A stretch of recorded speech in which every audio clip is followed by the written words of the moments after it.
Hi folks, well today I'm going to start to install this Chinese diesel heater into the van. So this is the location I've chosen, underneath the bed, towards the front of the van. So this is what it looks like underneath the van.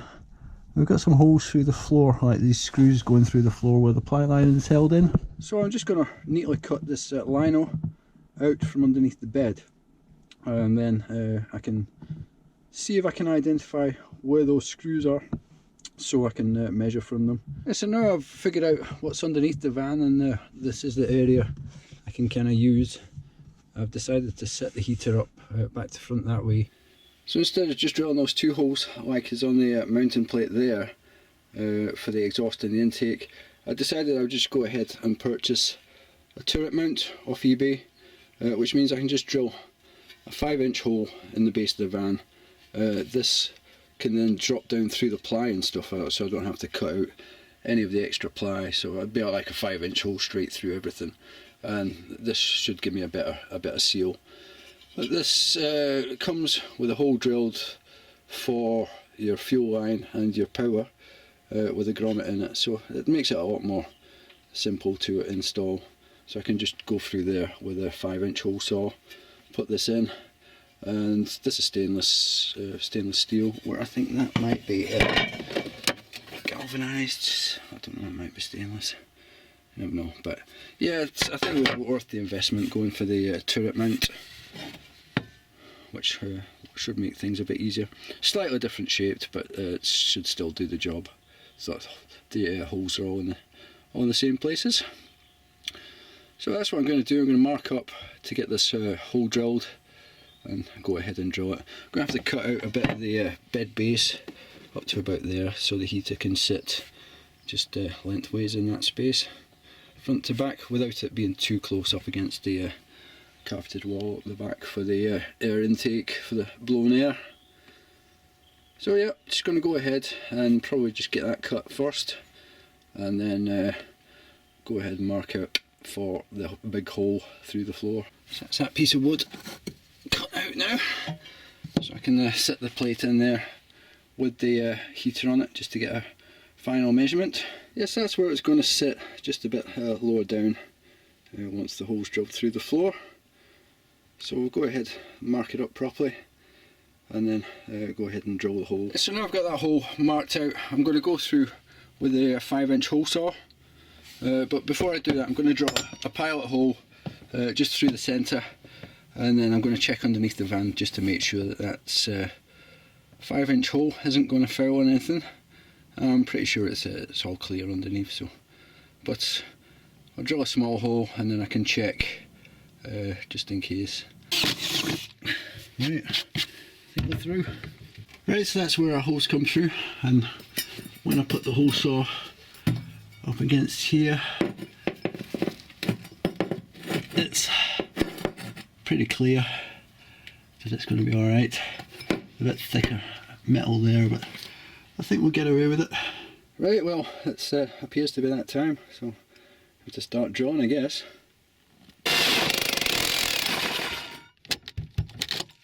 Yeah, so that's the plywood. And there we have it, a huge gaping hole in the base of the van. The next thing I'm going to do is just hoover up all that dust and stuff, and treat the edges, or might need to file down the edges a bit, but then I'll treat them with some paint just to protect them. Yeah, before I hoover, I just thought I would just check that fits through, and that fits perfectly through that hole. So I've sprayed all the edges with some metal rust protection paint, so they're not going to rust, obviously. So next thing I'm going to do, I think, is just mount the plate in there. But one other thing I'm going to do, I'm going to smear around the edge here, this top edge, with some of this. It's fireproof sealant, so I'll just seal around that top edge. That will give me a nice gas tight seal around this top edge. So I've got a bead of silicone around that now. So I'm just going to pop this in place, screw it into place, and then I can start making connections underneath and stuff like that. Okay, so I've got some sealant on there. It's not the neatest because I had to spread it with my fingers because I couldn't get the gun up inside. But now I'm just routing the lines. This is for the fresh air intake. Hopefully you can see this. I've got it running through just a space up there.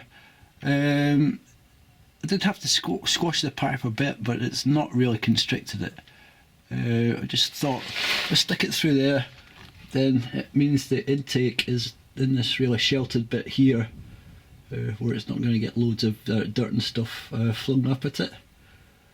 So I'm just trying out just now best routes to run stuff, but this looks like it could be a good bit for the air intake. This is towards the front of the van from the heater. So if we get this fastened on, and then I can get some P-clips to hold the pipe in place so it doesn't rattle about. Right, so I figured out, I've routed the exhaust down that way, and the intake comes towards the front of the van into this little kind of dookie bit. So next I've really just got to figure out the fuel line and the fuel pump. I think I'm going to come through that, come through the grommet there. You just see there, with the fuel line from the tank and the power cable for the fuel pump. Well, it's been a couple of days, but now I'm ready to make a start. I'm going to make a mount, make some kind of mounting system for the fuel pump, so it doesn't vibrate through the van. Because where I'm mounting it onto the van is like a box section on the body, so it could send reverberations through the body. But what I'm thinking of doing is using a piece of old that's a wheelbarrow in a tube.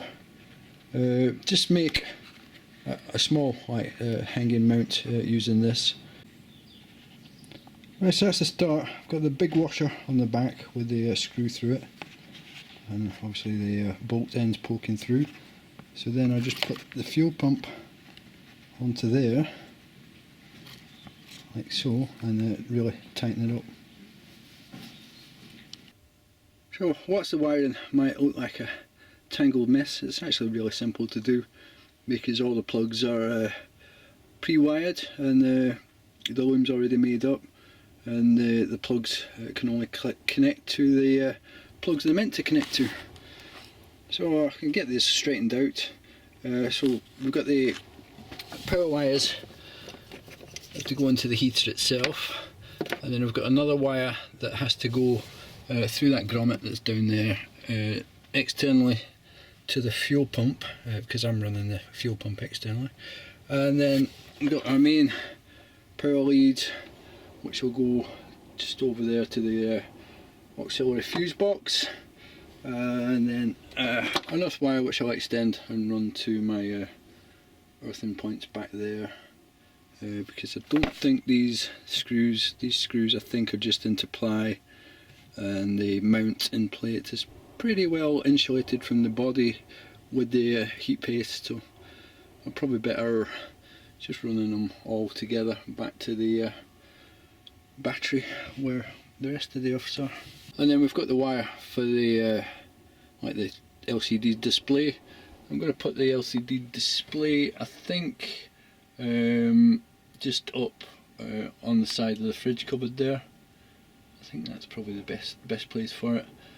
Good distance away from the heater, so the thermostat and stuff will be working more towards the back of the van, so it'll be pumping the heat all the way along the van before it starts shutting itself off.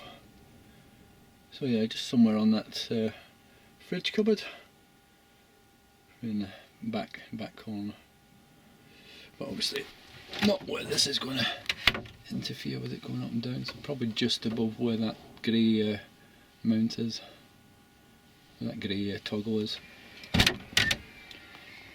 So yeah, I'll get this straightened out and then I'll bring you back. Right, so I've got the main plug plugged into the heater there, and everything else just runs off that.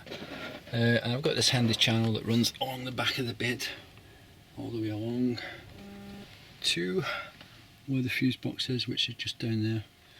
So that'll be handy for running the power line and the signal cable to the LCD. Now with this other plug, which is the one for the fuel pump, that obviously has to go outside the van through the grommet. So what I'm going to do is I'm just going to come up towards this end and just cut that so I can just feed the cable through the grommet from underneath, because obviously the plug isn't going to fit through the grommet. So I'll just cut this cable here, and then I can feed the cable through, and once I've got the pump installed, I can cut this to length and just join the two wires together, just solder joint them. So that'll be simple enough.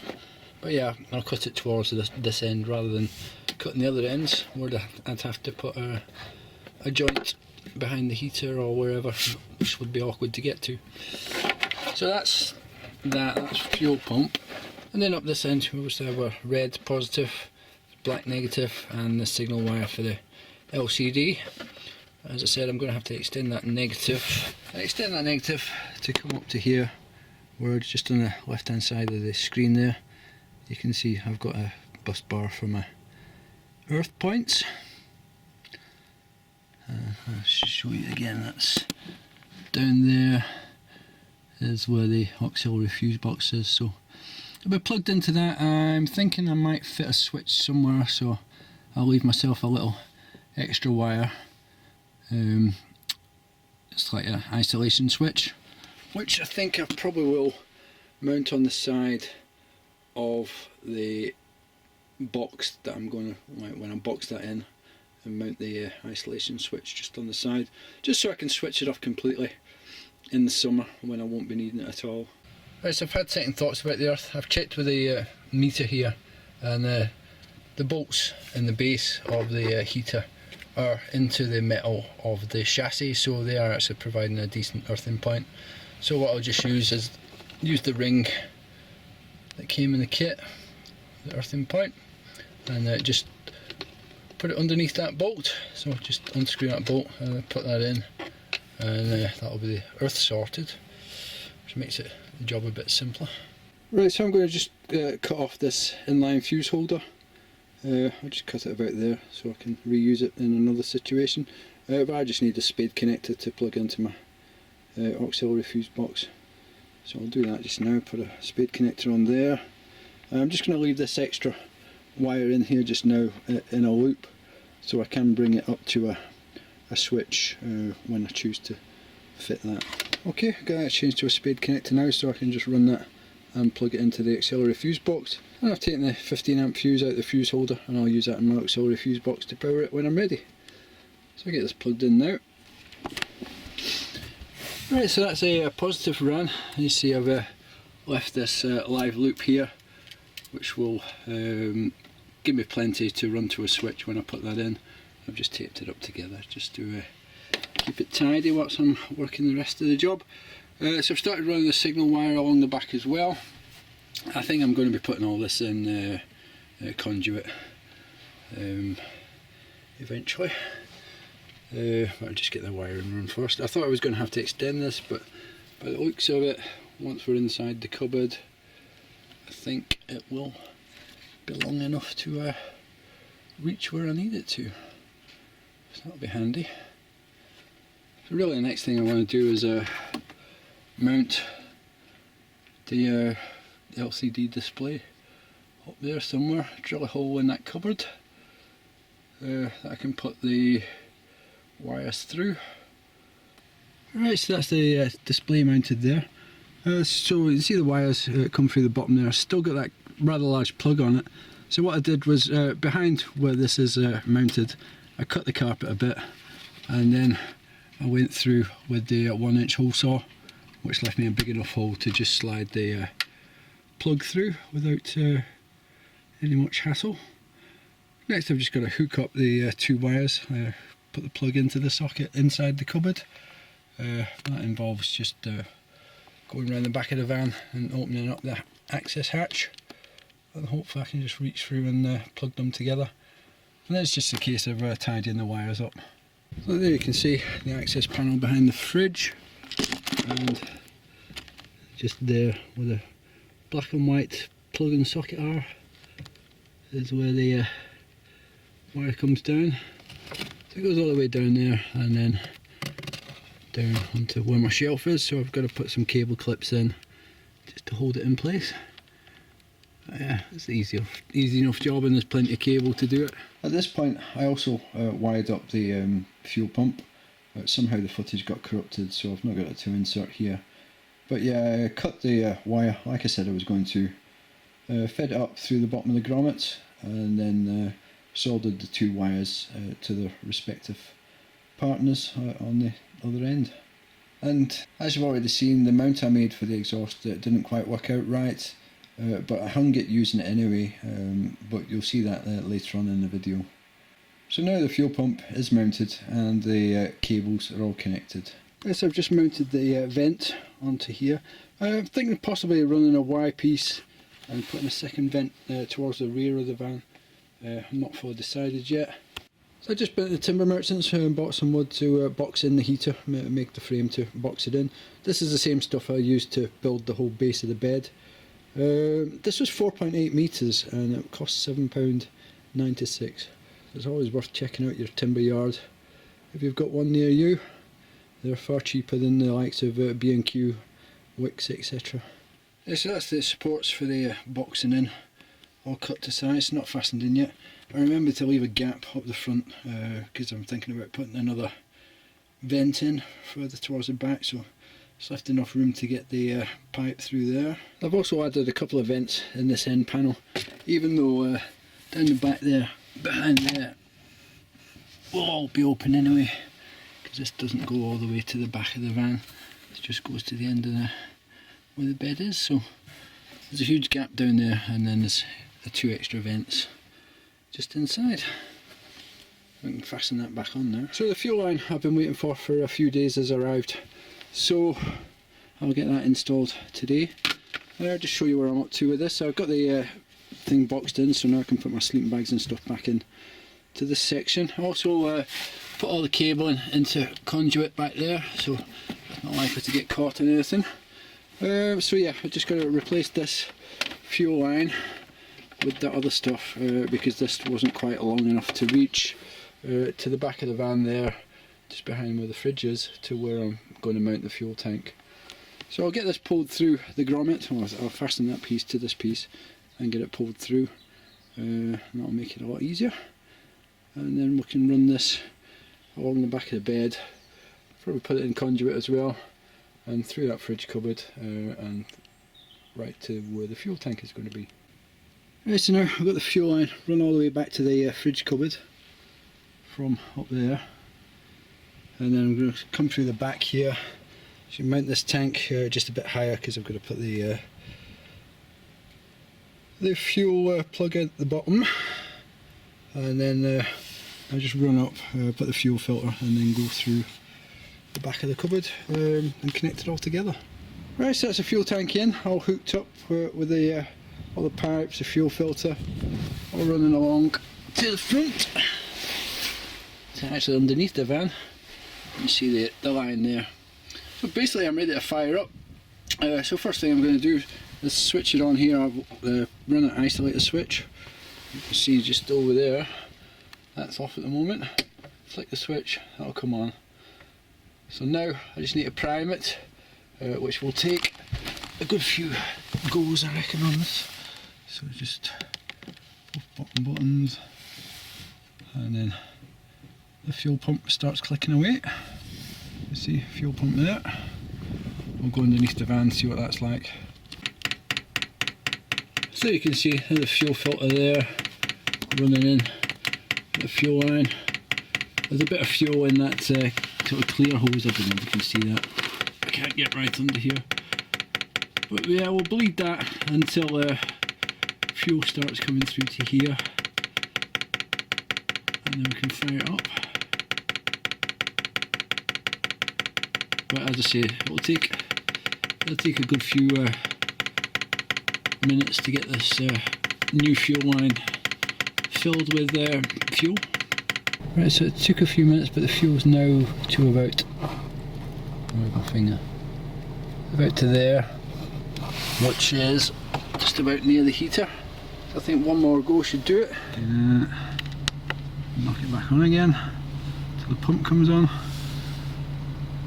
And then we'll go and check underneath the van. So we should begin to see fuel coming down this brighter green pipe shortly. There it comes. Alright, so now just go in the van when it gets to about the pump and we'll just go fire it up. Fire up the heater, that is. Coming through pretty air free.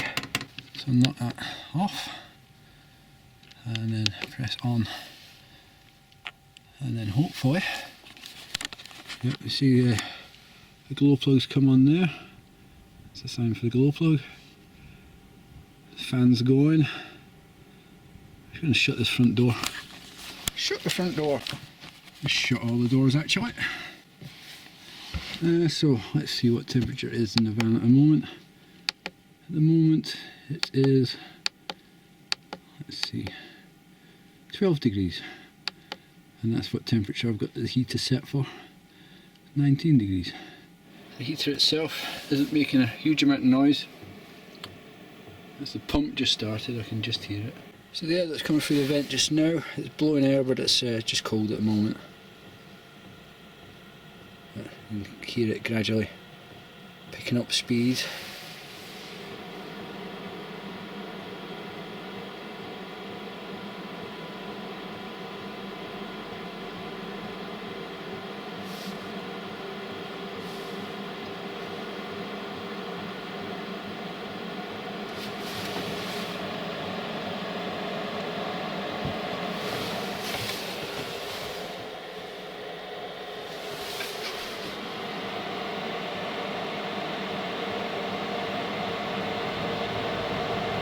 That's it going. That's just the ignition sound like.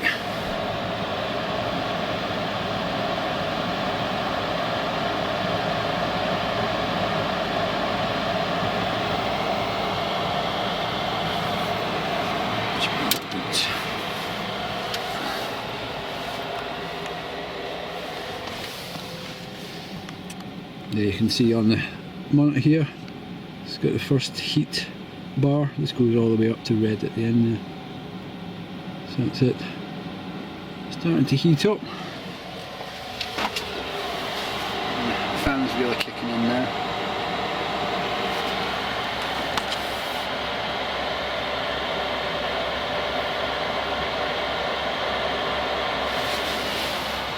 And it's starting producing. It's producing warm air. So that's it. The thing's in and working, which wasn't too hard a job. It's taken me a while because I've been waiting for parts, and it took me longer because I was videoing as well.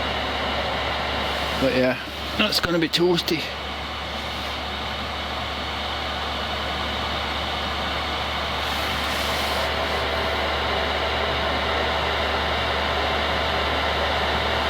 There, it's only been a few minutes. We're already up to 4 bars of heat, 5 bars of heat. Temperature in the van's probably not gone up much. Yeah, it's gone up 1 degree, but the actual heater's producing quite a lot of heat now.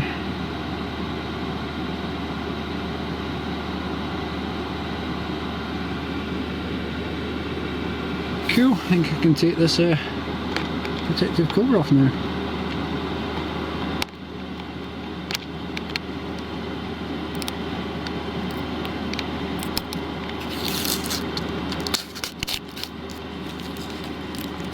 Nice. And there we go. Heater's at full heat.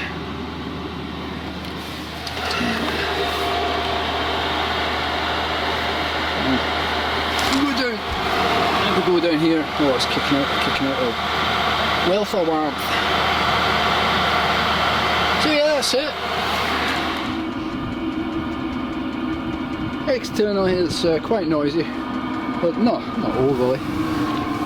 I still want to make some adjustments to the way the fuel pump's hanging.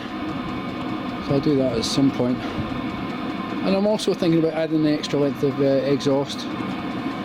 But overall, pretty impressed so far.